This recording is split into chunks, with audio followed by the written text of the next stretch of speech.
Okay, good morning. Let's start with the invocation to Patanjali.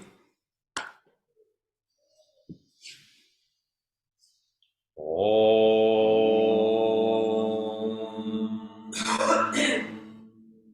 I'll say it, you say it back.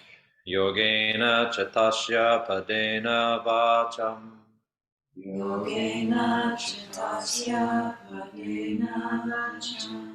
Malam sharirasya cha vaijjakena.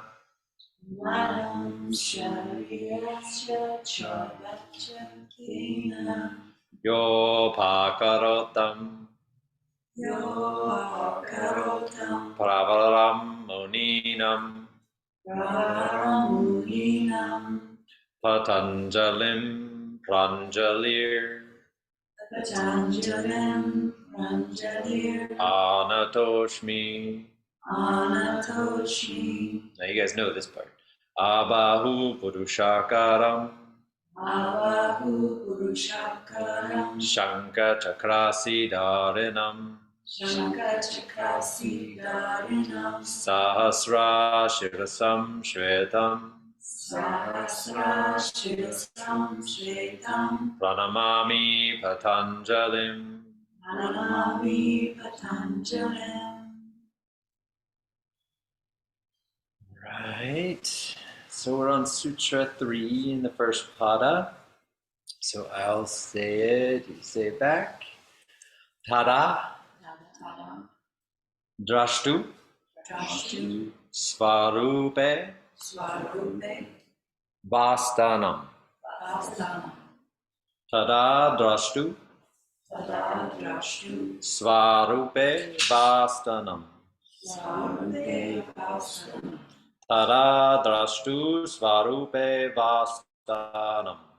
Tada Drashtu Svarupe Vastanam Tada, drashtu, svarupe, vastanam. Tada Drashtu Svarupe Vastanam. Good. So, direct translation is, then the seer abides in its essence. Then the seer abides in its essence. And this one is very cool. Because, well, all the words are awesome. I love all the words in this sutra. So the first word, tada. Tada, when you hear the word tada, what do you think of? Never thought about that. Magic. Look at yes. this. Tada, like magic wand, right? So this tada is magical. Like it is a magical tada because it's the then, it means then, but it's the then of what happens when you practice yoga. The practice of yoga, then it takes you to, it can give you this thing, right? So this thing that it can give, drashtu means seer. Svarupe is the essence of a thing. And vasanam means to abide in. And I love that translation and that word abide. It's just got such a nice, like comforting, home-like feeling. It's one of the reasons that the shala is called the shala, because I thought about calling it an abode, but that seemed a little odd, maybe more odd than shala is to a lot of people. But anywho, it's the place where you abide.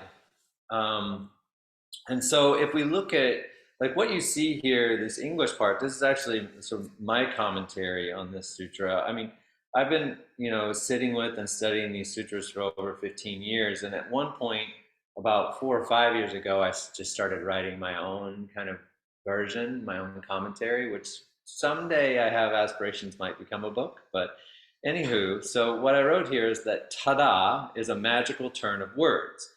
It means then, but it's no ordinary transition, then, because then is it's a transition. You're going from something to something else, then. It is the opening between thoughts, the space between chitta. to move beyond the attachment to body and mind and into the essence of who we are, which you can call the spirit, the soul, God, cosmic consciousness, unconditional love, Purusha, or Buddha nature. So there are a lot of different words for this thing because we all are coming at it through different lenses and different experience bases and different belief systems. So the thing about yoga is that it's open to all of that. It's to be made. It's to be accessible and useful for everyone. So if you believe in God, then fine, you can put God in here. You know, if you're Buddhist and Buddha nature speaks to you, so that's for me. That's the big one here. Then that's what this is getting at. Like your potential to actually experience your own true nature. The true nature is another way to think of it. So yoga holds the promise of allowing us to remember who we truly are and to be in, to abide with vastanam, the higher nature within us all. And that's the thing too, is that it's shared, it's universal. Everyone has this true nature, and that's like the deeply embedded equality that we all share as well, as human beings. So that's it. Tada, drashtu, svarupe, vastanam. The seer. And the seer, so drashtu, drashta or drish, is the root of that. So you see it come up in other forms. This drish is the root of drashtu. Seer is also known as Purusha in Samkhya philosophy and in yogic philosophy.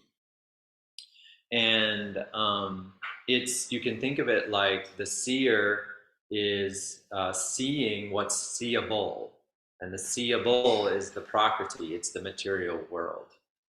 So one of the ways to look at yoga or the state of yoga is that you have this Purusha or this seer that's viewing the prakriti, the seeable, the material world, and that the Purusha is unchanging, is unaffected, and that it's where it all comes from.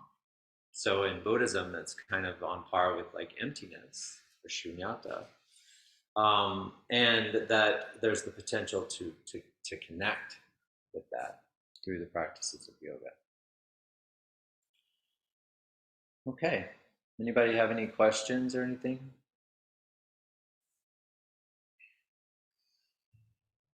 Cool. Vashtanam. Vashtanam is abide. Then why is it in translation above the word essence? You mean why is the order not exact? Is it because of the order? So the sutras, the way that when you translate Sanskrit from Sanskrit into English, it's not going to make any sense it's not going to make any sense in English if you don't take into account the difference in the grammatical, right? Like in the grammar of the two, the grammar of the way that so it's similar to like if you're translating Spanish into English, sometimes you need to change the order of the words in order for that to make sense. One thing I did want to mention is that we've gone through these three sutras: Atta, Yoga, Anushasanam. So actually, I'll say it. You say it back. Atta, Yoga, Anushasanam. Atta, Yoga, Anushasanam. So now here's yoga. Yoga Chitta Vritti Nirodha. Yoga Chitta Vritti Nirodha. Yoga is the stillness of the mind. Yoga is stillness of mind. And then Tada Drashtu Svarupe Vastanam. Drashtu Svarupe Vastanam. So we're starting off the book with this presentation that he's going to teach us about this thing called yoga, and uses the word atta, which is now, which also has this symbolism, this connection to like being in the present moment, which is very useful for actually working with the mind and stilling the mind. And then he says that yoga is stillness of mind. Yoga, there's a state of stillness of mind that can be cultivated. And then he says that through stilling the mind, we have the potential to abide in our true nature, in our essence. And this is a very valuable thing. Now, one thing I wanted to mention was when we talked about Atta Yoga Anushasanam, and Brett raised a good point because I was stressing equanimity. And I mentioned that in Buddhism, equanimity comes up as well. There's actually one of the places where they overlap is in this 33rd sutra of the first pada, where Patanjali talks about Maitri Karuna Mudita Upekshanam, which is loving kindness, compassion, sympathetic joy, and equanimity. And Brett raised a good point in that it is in the sutras, like equanimity is in the sutras. But one thing I did want to mention that I'm not sure if I clearly communicated that day was that part of the reason I was stressing the Buddhist slant on equanimity is because one of the things I really love about the Buddhist practice is that there's a lot of practices around that sutra. And those four things, which are known as the four immeasurables or the four boundless in Buddhism. And so, while it's true, Brett's point was correct, that it's in the sutras. But if we look to Buddhism, we can get a lot of guidance into how to really practice that and how to take these practices into our life, and then from those practices take those qualities out into our existence, out into our engagement with other people and other beings.